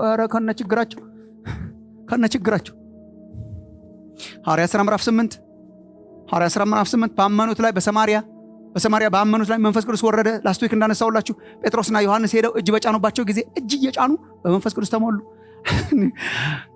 አሁን የዘመናውን ቸርች ለማሰብ ሞክራለሁ፣ የኛን ማለት ነው፣ እናንተም ብቻ ሳይሆን። አሁን ሰው አመነ፣ አንድ ከተማ እኮ ግልብጥብጡ ወጥቶ አመነ ቢባል ምንድን ነው የሚታያችሁ? መጀመሪያ ስብሰባ ላይ ቁጭ ስንል እሺ መልሱን ለእናንተ ተዋለሁ። የመጀመሪያዎቹን ግን እነግራችኋለሁ። ሰማርያ እኮ ተገለባበጠች ሲል ተሰብስበው በል ጴጥሮስ፣ ዮሐንስ ቶሎ ሂዱና ፊልጶስ በውሃ እያጠመቃቸው ነው፣ ቶሎ ሂዱና እጅ ጫኑባቸው በመንፈስ ቅዱስ እንዲሞሉ። ወገኖች እኛ እኮ ምንም ብሩን፣ ወርቁን፣ ቆርቆሮውን፣ ካቴድራሉ ምናምን ነው የምናስበው። ናይስ እኮ ነው እንደዚህ ሲሆን፣ ግን ያለ መንፈስ ቅዱስ ምን ያደርግልናል? ብርና ወርቅ የለኝም እያለን ፈውስ ብንሰጥ ይሻላል። እሱ ነው የሰጡት እኮ ላኩላቸው መንፈስ ቅዱስን እንዲሞሉ እንዲጸልዩላቸው። ታሮዜ ፕራዮሪቲ እንጂ አይ በቃ ጌታን ተቀብለዋል፣ በውሃ ተጠምቀዋል፣ ትንሽ ጊዜ ይቆዩ ሳይሆን፣ መቆየት በጣም አደገኛ ነው። በአንድ ጊዜ እጃቸውን ጫኑባቸው፣ በመንፈስ ቅዱስ ተሞሉ። ምዕራፍ 10 ላይ ቆርኔሊዮስ፣ ምዕራፍ 10 ላይ ጴጥሮስ ሲናገር በነበረ ጊዜ ቅድም የጠቀስከው ቃል ማለት ነው፣ ሲናገር መንፈስ ቅዱስ ይሰሙ በነበሩት ላይ መንፈስ ቅዱስ ወረደ። ቆርኔሊዮስ በጣም ጠንካራ አማኝ ነበር። ጠንካራ አማኝ ስላልሆነ አይደል መንፈስ ቅዱስ የሚያስፈልገው። ቆርኔሊዮስ እኮ ባመነ ቀን እየተመሰከረለት ነው በመንፈስ ቅዱስ የተሞላው። እኔ እግዚአብሔር እየጠበቀው ነበር ጴጥሮስን ብዬ ነው የማስበው። ሲያስቸግር ነው ምናልባት ገና እየተግደረደረ ስለሆነ ሄደው እንዳንዳንድ የሀገራችን ሰዎች ሰውየውን ልቀበለው አልቀበለው፣ አሕዛብ ቤት ልግባ አልግባ፣ ልንካ አልንካ አይነኩም ነበር አሕዛብን። እንዴት አድርጎ ነክቶ ያጠምቀዋል? አንድ አሕዛብ ሰው አይነካም። አይሁድ ዝም ብሎ አይ ቲንክ ስብከት ትንሽ ሳያስረዝም አይቀርም። ኖርማሊ መሆን የነበረበት ጴጥሮስ በውሃ ያጠምቀውና ከዛ በኋላ በመንፈስ ቅዱስ እግዚአብሔር ያጠምቀዋል። ቢያይ እኛም ምናምን እያለ ሲቀጥል እኮ ነው። በኋላ ትዝ ይላችሁ እንደሆነ እየተናገረ እያለ መንፈስ ቅዱስ ላከ። ከዛ በኋላ እንዲሁም ትዝ ይላችሁ እንደሆነ ልክ እኛ የተቀበልነውን ልክ እንደኛ እኮ ጸለዩ ብሎ ነው ከዛ በውሃ ያጠመቀው ቶሎ ብሎ። ያመኑ ክርስቲያኖች ኦን ዘ ሴም ዴይ እዛው ቀን ላይ ነው እግዚአብሔር ያጠመቃቸው። ለስፔሻል ሰዎች አይደሉም፣ ለእናንተና ለእኔ አይነት ሰዎች ነው።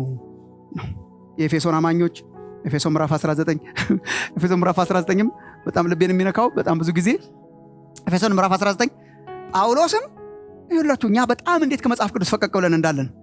ኤፌሶን ከተማ ሄደ፣ አካባቢ ሲያገለግል ቆይቶ ኤፌሶን ከተማ ሄደ። ኤፌሶን ሲሄድ የመጀመሪያዎቹን ደቀ መዛሙርት አገኛቸው። አማኞች ናቸው። ምክንያቱም አማኞች ናቸው የምላችሁ ባመናችሁ ጊዜ ብሎ ነው የሚጀምረው። እና የመጀመሪያ የጠየቃቸው ጥያቄ ቼክ አድርገው ነው የሚያገለግሉት። ታውቃለህ?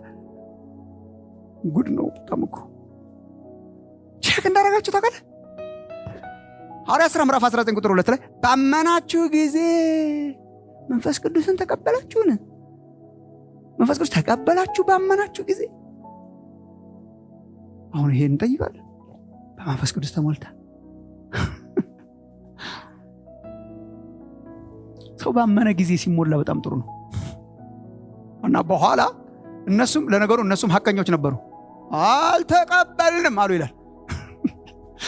እኛ ብንሆን ኦፍኮርስ ያለ መንፈስ ቅዱስ ክርስቲያን መሆን ይቻላል ነበር ምንለው። ያለ መንፈስ ቅዱስ ክርስቲያን መሆን ይቻላል። ቤተ መቅደሱ አድርጎኛ ገብቷቸዋል ምን እያለ እንደሆነ። የኃይል ኤክስፔሪየንስ ነው ይሄ፣ የኃይል ኤክስፔሪየንስ። አልተቀበልንም መንፈስ ቅዱስ እንዳለስ እንኳን አልሰማንም ማለት በቃ እግዚአብሔር ትህትናን ያከብራል። የተሞሉ ለመምሰል ሳይሆን የሞከሩት አልሰማንም ነበር። እጁን ጫነባቸው። ኢንፋክት መንፈስ ቅዱስ በእነርሱ ላይ ወረደና በልሳናት ተናገሩ፣ ትንቢት ተናገሩ ይላል። ኦን ዘ ሴም ዴይ በመጨረሻው ዘመን በስጋ ለባሽ ሁሉ ላይ ነው እንጂ ያለው በተወሰኑ ሰዎች ላይ አይደለም። ግልጽ። እንቀጥሎ ወደሚቀጥሉት ማንምን I want to emphasize ላንቺ ነው፣ ላንተ ነው፣ ለኔ ነው፣ ለተለዩ የእግዚአብሔር ሰዎች አይደለም የመንፈስ ቅዱስ ነገር። ሁለተኛ ማንም ዝም ብሎ ሳይሆን ማንም የተጠማ መንፈስ ቅዱስ ለማንም ነው፣ ለኛ ለሁላችን። ታዲያ ምንድነው? አንዳንዶች የመንፈስ ቅዱስ ነገር አላቸው፣ በኃይል እግዚአብሔር ይሰራባቸዋል። አንዳንዶቻችን ግን አይደለንም። ምናልባት ይሄ የሆነ ምክንያቱ ለማንም ነው። ግን ማንም የተጠማ ቢኖር that's a precondition። የተጠማ ቢኖር ወገኖቼ የመንፈስ ቅዱስን አሰራር ባጠናው ቁጥር የእግዚአብሔር አሰራር ባጠናው ቁጥር መጽሐፍ ቅዱስ ላይ እግዚአብሔር አስገድዶ አንድ ነገር አያረግም በሰዎች ህይወት ውስጥ። የዘላለም ህይወት የሚያክል ነገር አስገድዶ እንዳልሰጠን መንፈሱንም አስገድዶ አይሰጥም እግዚአብሔር። ለማንም የሚሰጠው ለሚጠማ ደስፐሬት ለሆነ ያለ መንፈስ ቅዱስ መኖር አልችልም ለሚል ማገልገል አልችልም ለሚል ጌታ ኢየሱስ ስለ ጸሎት ሲያስተምር አንኳኩ ይከፈትላችኋል፣ ለምኑ ይሰጣችኋል የሚለውን የሰጠው ኤግዛምፕል ትዝ ይላችኋል። አንኳኩ፣ ለምኑ፣ ጩሁ። ሉቃስ 11:13 እንኪያስ እናንተ ክፉዎች ስትሆኑ ለልጆቻችሁ መልካም ስጦታ መስጠት ካወቃችሁ በሰማይ ያለው አባት ለሚለምኑት እንዴት አብልጦ መንፈስ ቅዱስን ይሰጣቸው። ለሚለምኑት እቺን ጻፉ በልባችሁ። ለሚለምኑት ይሰጣል እግዚአብሔር መንፈሱን። ለሚለምኑት፣ ለሚጮሁ፣ ለሚቃትቱ፣ ለሚጠሙ። ለዚህ ነው እኔ ላስት ዊክ ስለ ጥማት የጸለይኩት። የእውነት ጥማት ምን ማለት ነው? ቦርደርን ማለፍ፣ ቦርደርን መጣስ፣ ገና ነው ማለት፣ አልደረስኩበትም ከያስኩት አይነት አቲቲዩድ መውጣት፣ ደርሼበታለሁ ከሚለው መውጣት፣ መጣማት፣ መራ በቃ ይሄ ነበር። ሐዋርያት እንደዚህ ነበሩ። ሐዋርያት ሥራ ምዕራፍ 2 በመንፈስ ቅዱስ ተሞልተው ሐዋርያት ሥራ ምዕራፍ 4 ላይ አትሰብኩም ሲባሉ እጅህን ዘርጋ አሉት። እጅህን ዘርጋ እኛ ስንሰብክ እጅህን ዘርጋና በታምራት ሲሉት በሁሉ ላይ ደግሞ መንፈስ ቅዱስ መጣና ቤቱን አናወጠው ይላል። ትላንት ሞልተው የለም ወይ? የሚጠሙ ሰዎች፣ የሚለምኑ ሰዎች እግዚአብሔር ያርጋችሁ። ሰዓታችን እየሄደ ነው። ግን ወንድሞች እናቶቼ ምናልባት የብዙዎቻችን ችግር ይሄ ሳይሆን አይቀርም።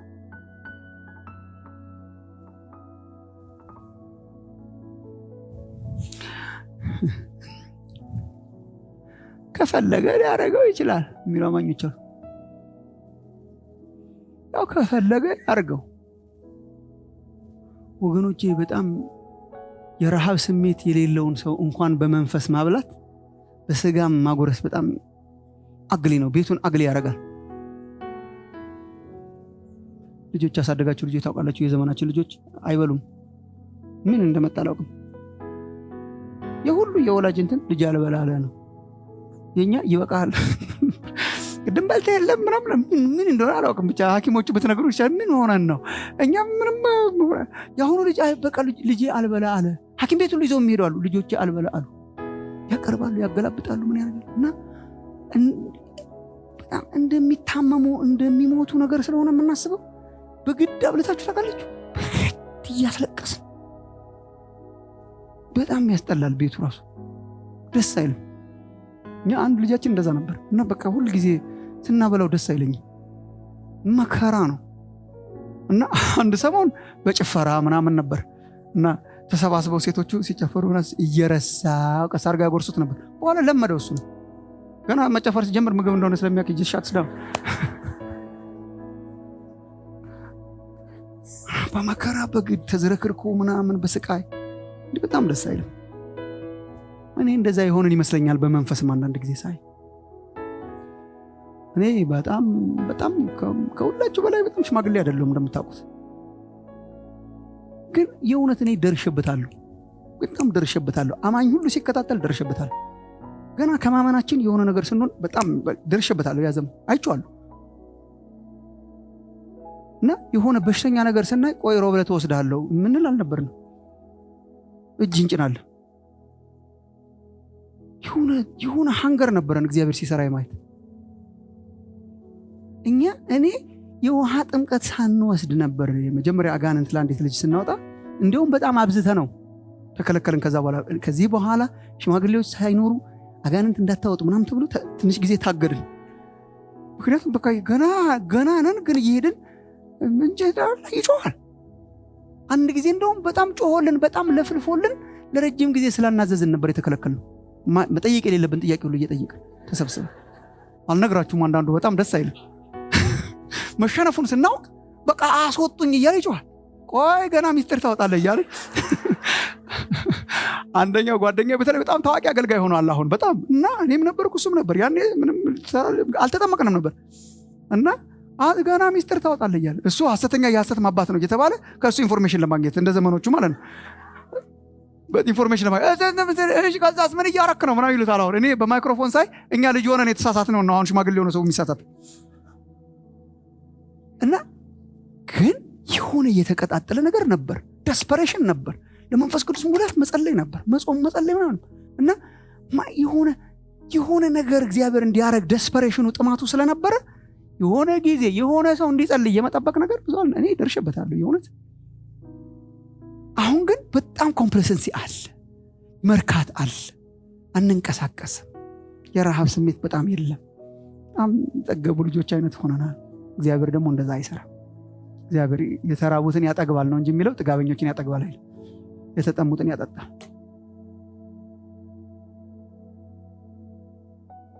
ፈጽሞ እግዚአብሔር መንፈሱን አስጨንቆ አይሰጥም። ተጠምተን ሲያገኘን ግን ይፈሳል የእግዚአብሔር መንፈስ። እኛ ብንሆን እኮ በየቤታችን ቀበሌያችን ገብተን ነበር።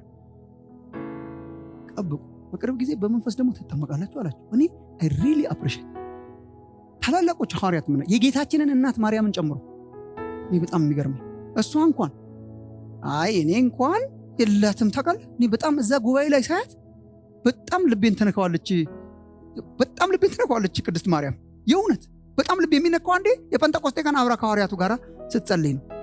እና 10 ቀናት ሙሉ ተጠብቃላችሁ። 10 ቀን ወደ ላይ ሄደ ደብረ ዘይት ተራራ ላይ ከፍ ሲል ነገራቸው። እመጣለሁ እንዳያችሁት ብሎ ግን በቃ መንፈስ ቅዱስ በእናንተ ላይ ይወርዳል፣ ጠብቁ፣ አባቴ የሰጠውን ተስፋ ዝም ብላችሁ ጠብቁ አለ። እሺ አንድ ቀን ትጸልያለህ። ሄደ። ከሰዓት በኋላ ይመጣል ወይ ብለህ ጠብቃለህ። የሚቀጥለውም ቀን የለም።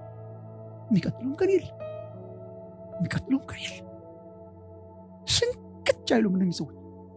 10 days the upper room ይባላል ላይ 10 days ዘግተው ሌላ የጸሎት ርዕስ የላቸው። ሌላ የጸሎት ርዕስ ነበራቸው፣ አስጣላቸው። እዚህ ላችሁ እንደሆነ መንግስትን ለእስራኤል ትመልሳለህ። እኛም ራሱ የማያገባን ፖለቲካ ውስጥ እንደምንገባው እነሱም አንድ ሰሞን እንደዛ አድርጓቸው ነበር። መንግስትን ትመልሳለህ፣ የእስራኤሊ ኤምፓየር ሊሆን ነው። አሁን የሮማን ኤምፓየር ሄዶ ምናምን ይሄ ለእናንተ አልተሰጠም። this is not your responsibility ምናምን። የእናንተ ሪስፖንሲቢሊቲ መንፈስ ቅዱስን ተቀብሎ ምስክሮች መሆን ነው። 10 ቀን ሙሉ ምን አይነት ጥማት ወረደ በእያንዳንዱ ላይ የእግዚአብሔር መንፈስ። ወገኖቼ ምናልባት ጠግበን ይሆን? ምናልባት ጥቅሶች ስለምናውቅ ተረጋግተን ይሆን? ምናልባት ከሌሎች ጋር ራሳችንን እያነጻጸረን ደና ስለሆነን ተረጋግተን ይሆን? እያገለገልን ስለሆነና አገልግሎት ስለተሳካልን ተረጋግተን ይሆን? የታለ ጥማት፣ የታለ ረሃብ?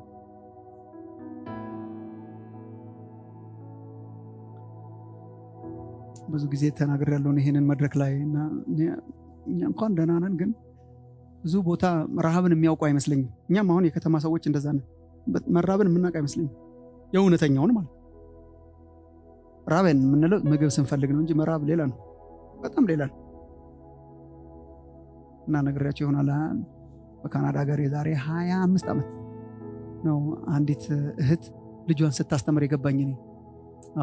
አበሻ ሴት እቤቷ አስተናገደችንና በኋላ ድግስ ጠርታ ደግሳለን ምሳ እየበላን እያለ ወደ 9 ሰዓት ከሰዓት በኋላ አካባቢ እኛ ቡና እየጠጣን ምናምን ልጇ ገባ።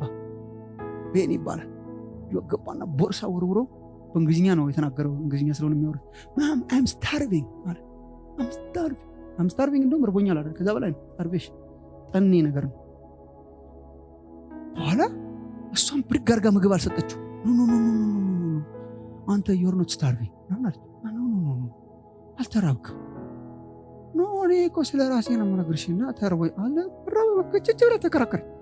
you're not starving እንዴ ጠዋት ቁርስ በልተ ትምህርት ቤቱ ደግሞ እዛ ምግብና ስናክ ይሰጣቸዋል። እሱን በልተ ላንች ታይም አሁን በልተ ምግብ ፈልግ ያለው ነው እንጂ ስታርቭ አላረክ ማለችና ባጭሩ የእሷን ታሪክ ነው የነገረችው። ስንት ጊዜ በኢትዮጵያ ድርቅ በነበረ ጊዜ ከወሎ ክፍለ ሀገር ነው ያኔ በድርቁ ጊዜ የተሰደደችው ተረባ ማለት ነው።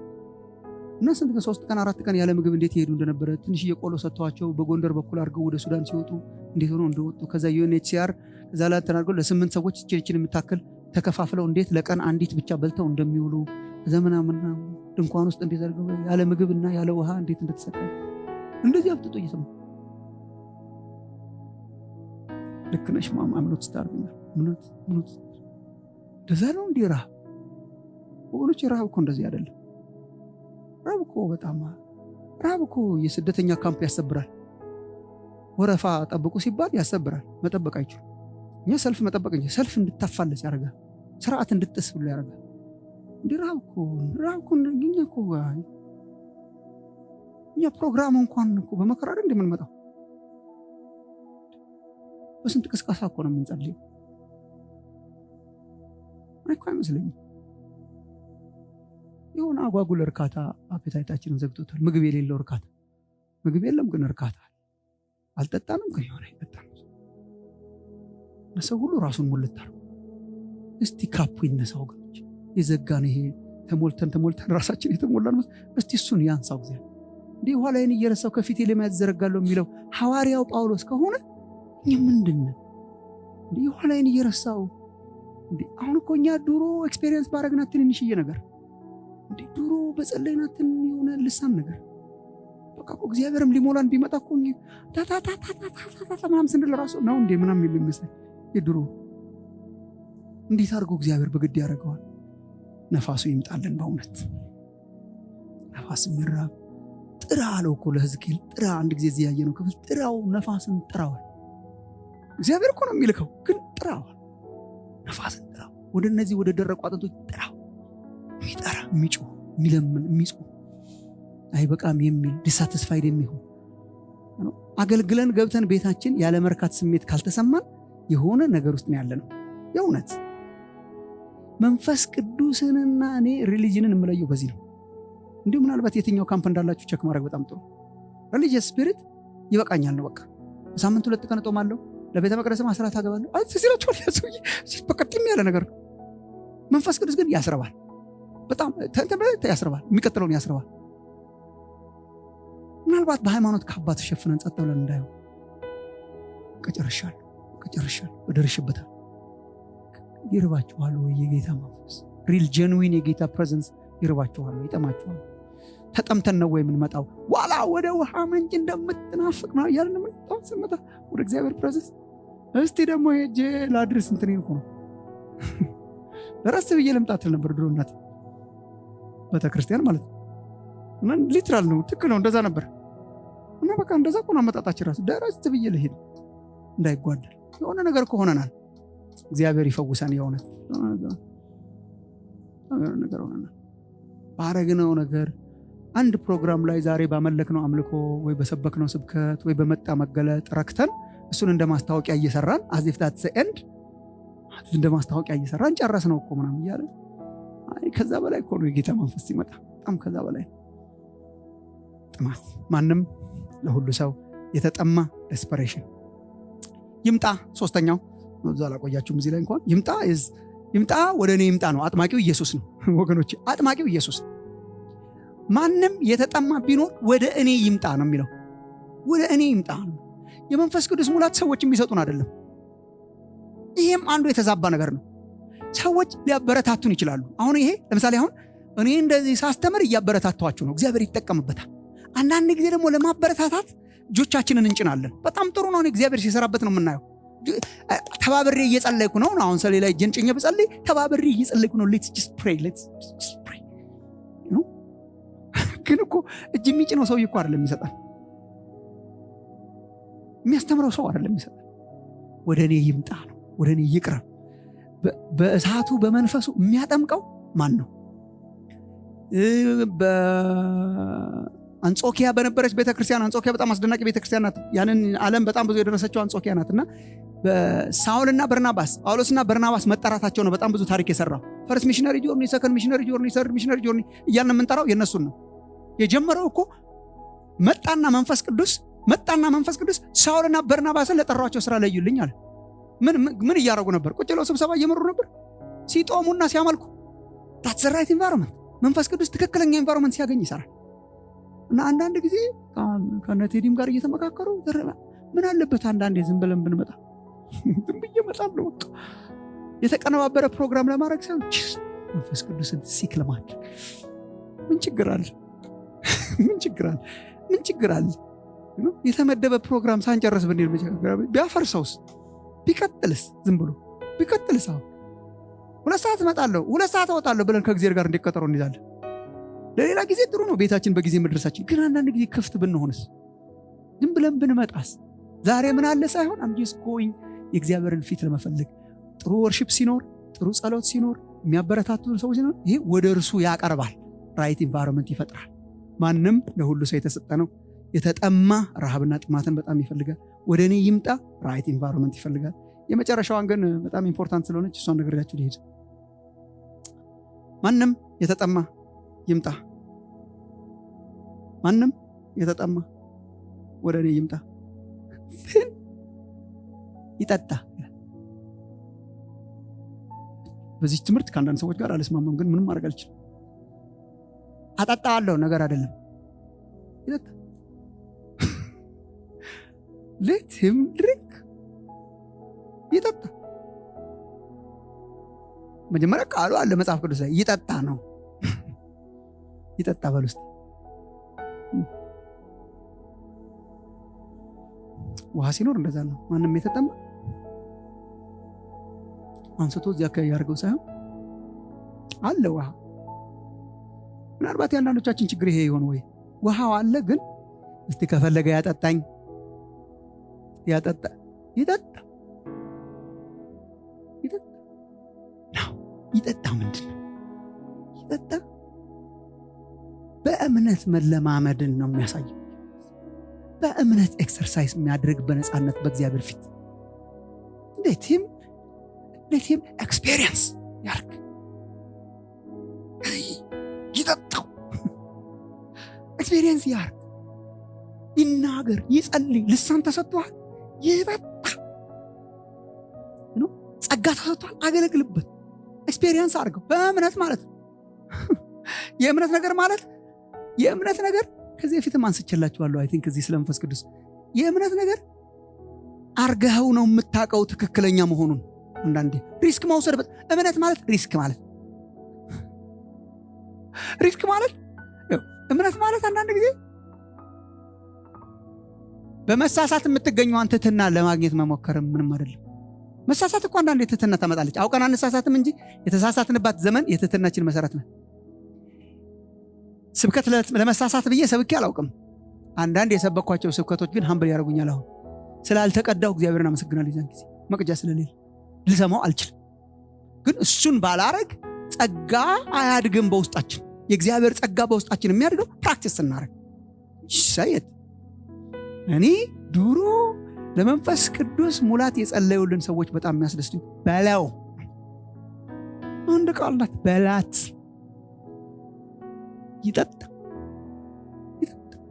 በላ ከዛ ስንል አእምሯችን ደግሞ ኖ ይላል።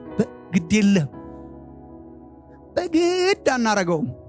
ግን የሚሰማንን መሆን ግን እኮ ነፃነት ነው። እኛ እኮ የእግዚአብሔር ልጆች ነን። በእግዚአብሔር ፊት የሚሰማኝን መሆን እኮ የኢንቲመሲ ምልክት ነው። አንዳንድ ምሳሌ ልናገር ስለሆነ ነበር፣ ግን መጥፎ ሊሆን ይችላል። ግን ቤተሰባችሁ ውስጥ የምትሆኑት ነገር እኮ በጣም የሚያስቀና ነው። ነፃነት አለ፣ ፍቅር እሆናለሁ። ቤቴ ነው እሆናለሁ። በአባቴ ፊት በእናቴ ፊት ልጆች ቤታቸው ያላቸው ስነ ስርዓት የትምህርት ቤት እንዳለው አይነት ዲሲፕሊን አይደለም። ትምህርት ቤት ሌላ ነው።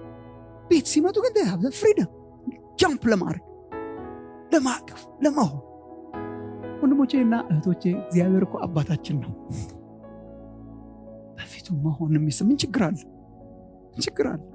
በፊቱ መሆን ያው ለምሳሌ ይሄን እንደ ምሳሌ ነው የማነሳው። በሁሉም ጸጋ እንደዚህ ነው፣ ግን እንደ ምሳሌ ላንሳላችሁ። ለምሳሌ ልሳን በመንፈስ ቅዱስ የተሞሉ በሐዋርያት ሥራ ላይ በአብዛኛው ከአንድ ቦታ በስተቀር ሐዋርያት ሥራ ምዕራፍ 8 ሜቢ ያልተጻፈው እኔ ሐዋርያት ሥራ ምዕራፍ 8 ላይ እኔ በመንፈስ ቅዱስ ተሞልተው የሰማርያ ሰዎች በልሳን ተናግረዋል ብዬ ነው የማምነው።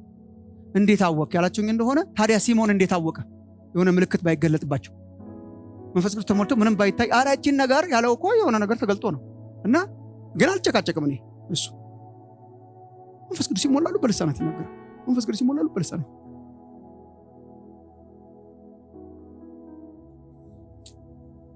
ሌላውም ጸጋ እንደዚህ ነው። ዶንት ሚስ አንደርስታንድ ሚ። ግን መንፈስ ቅዱስ ልሳን ይሰጣል እንጂ አይናገርም። አስቡበት። ይሰጣል። ከዛስ ጠጣ፣ ተናገር።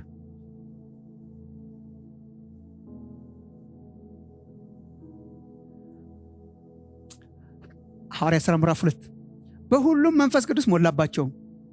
ቁጥር 4 መንፈስም ይናገሩ ዘንድ እንደሰጣቸው መንፈስም ይናገሩ ዘንድ እንደሰጣቸው በሌላ ልሳኖች ይናገሩ ጀመር።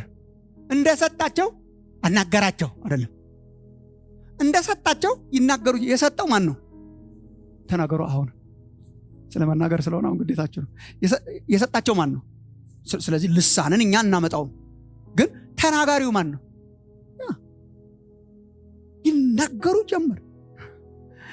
ወገኖቼ ለምን መሰላችሁ ይሄን ማበረታታችሁ? ምናልባት አንዳንዶቻችን መንፈስ ቅዱስ በውስጣችን ብዙ ነገር አድርጓል፣ ግን ትዕቢታችን ይዞት እንዳይሆን፣ አለማመናችን ይዞት እንዳይሆን፣ ይዘነው እንዳይሆን ፕራክቲስ ማድረግ ይጠይቃል።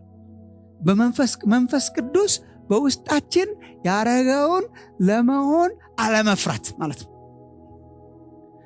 ናው አንዱነት ነገር እኛ ቸርችም አንዳንድ ጊዜ እናገራሉ።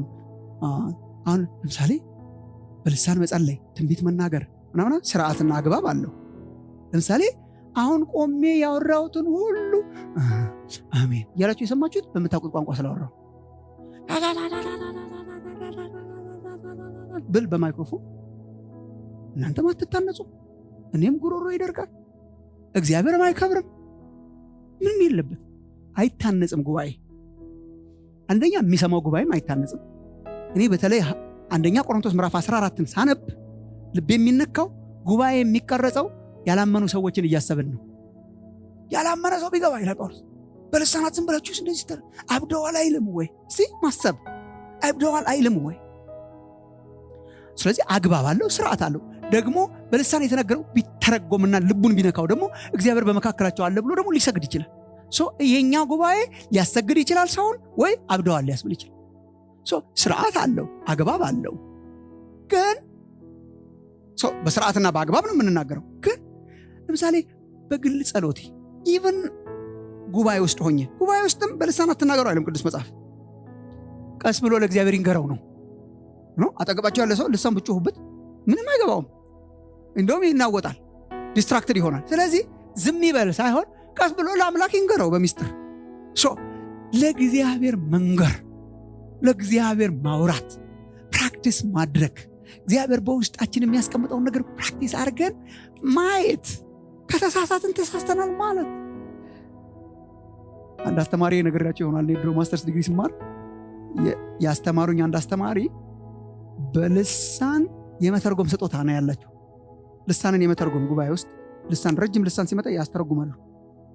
ፒኤችዲ ናቸው፣ የኦክስፎርድ ዩኒቨርሲቲ ያው እና ጀመርኩ የሚሉት እሳቸው ሲያንቀለቅላቸው ጸልየው ነው።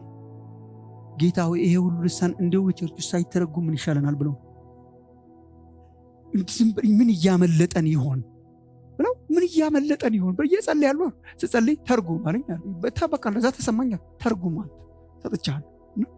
እሺ ተርጉም ተብላችሁ እኮ ተርጉም ነው። ኋላ አይ ቲንክ እዚህ አንብቤላችኋለሁ መጽሐፉን። አንዳንድ ቦታ መጽሐፋቸውን ይሄጃ ነበር። ማቃቸው ሰው ናቸው፣ በጣም ክሬዲብል ሰው ናቸው፣ ታውቁ ሰው ናቸው። እና አንድ ጉባኤ ሲያገለግሉ ተማሪዎቻቸውን በባስ ይዘው ሄደው አንድ ጉባኤ አንድ ከሰዓት በኋላ ሲያገለግሉ እንግሊዝ ሀገር ውስጥ አንዲት አይሪሽ ሴት በሆነ ጥግ ሆና ረጅም ልሳን ትናገራለች። ጸልየው ሊጨርሱ ሲሉ ረዘም ያለ ልሳን ስትናገር ይሰሟታል። ተማሪዎቻቸው እዚህ ተደርድረው ከዛ ተረጎምኳ። የመጀመሪያ ትርጉማቸው እሱ ሪስክ እና ይተረጉማል። ከዛ ከተረጎመ ፕሮግራሙ አለቀ እና አገር ሰላም ነው ሲሉ ከኮንጎ አይ ቲንክ ከኮንጎ የሄደ ተማሪያቸው እነሳቸው ጋር ለመማር እያለቀሰ ይመጣል ነበር እዛ ጉባኤ ውስጥ። ዶክተር ፔትስ በጣም እኮ ተአምር ነው ዛሬ። ምን ይላል? ምን ሴትዮዋ እኮ የአይሪሿ ሴት የምትናገረው የነበረው የኔን ቋንቋ ነው ይላል አለኛ። የኔ ቋንቋ እንዴ እናንተ ፈረንሳይኛ አይደለም ወይ የምትናገሩት? አይደለም ጠቅላላ የሀገሪቱ ቋንቋ ሳይሆን የመንደሬ ቋንቋ ነው አለ። እና አይሪሽ ሴት አስነስቶ እንግዲህ እምነታቸውን ለማሳደግ መሆን አለበት። አንዲት አይሪሽ ሴት የሀገራቸው ናሽናል ቋንቋ ሳይሆን የመንደር ውስጥ ያለ የትራይባል ቋንቋ ነበር የምትናገረው። ከዛ ደነገጥኩ አለ እና ወዲያው የጠየቁት የሚሉት ትርጉሙ እንዴት ነበር ነው።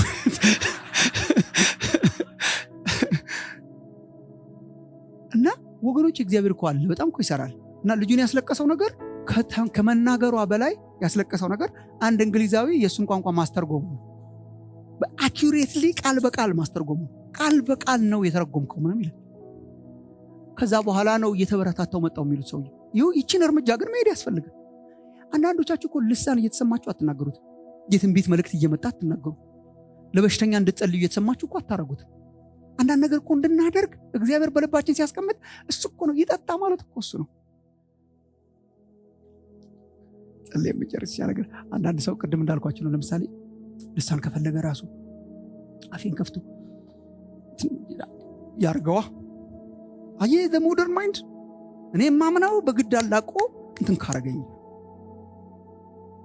እኔ ዛሬ እዚህ ቆምኩት አያረግም ነው እግዚአብሔር። እንደዚህ አያረግም። አንደበታችን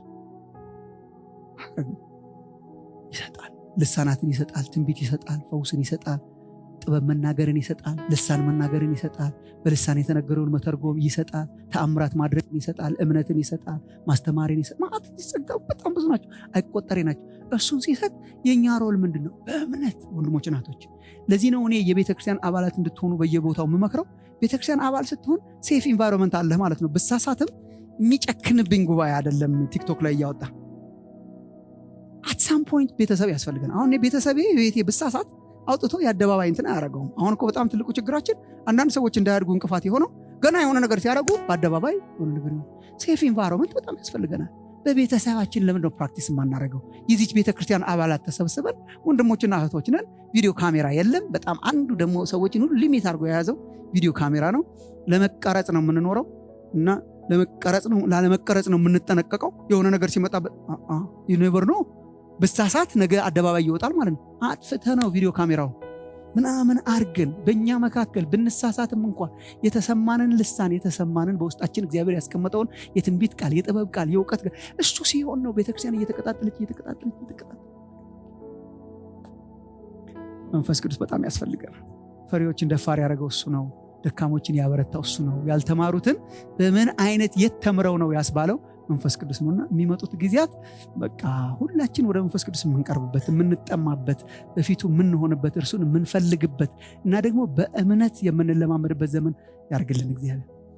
ወገኖች ይቅርታ እቺን በቃ እንድንዳረሳት እግዚአብሔር የሚፈልገ ይመስለኛል። አንዳንድ ሰዎችን ሊሚት የሚያደርጋቸው ፍርሃት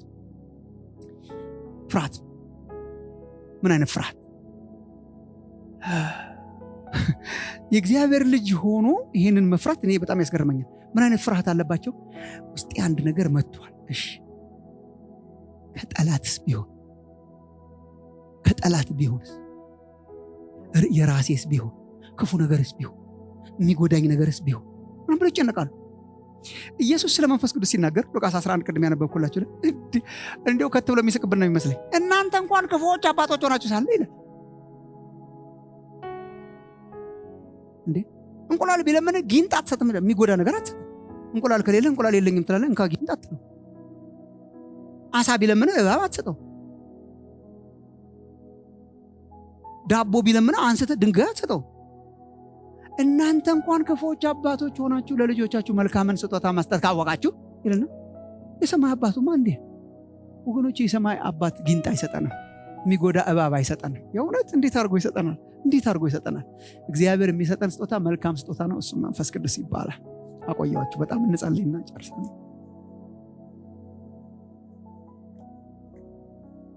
አጭር ጸሎት ነው የምንጸልየው።